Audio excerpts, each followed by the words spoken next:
Measure out 65 grams of egg whites. Add 120 grams of water. Mix until the shiratama are dissolved. Add 45 grams of the topping. Once you've added it, mix like this. Then add 1 pinch of salt. It should look like this. Now mix this well. Cover it loosely with plastic wrap and mix again. Yes, this is the second time. Mix this well again. Yes, the third time. Mix again. Mix this over and over again. Yes, now that the fourth microwave has finished, mix this properly too. Mix to a certain extent. We'll use these black beans.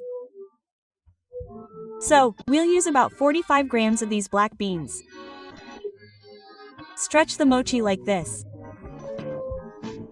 Once it's stretched, add the black beans. Then wrap the asa ko like this.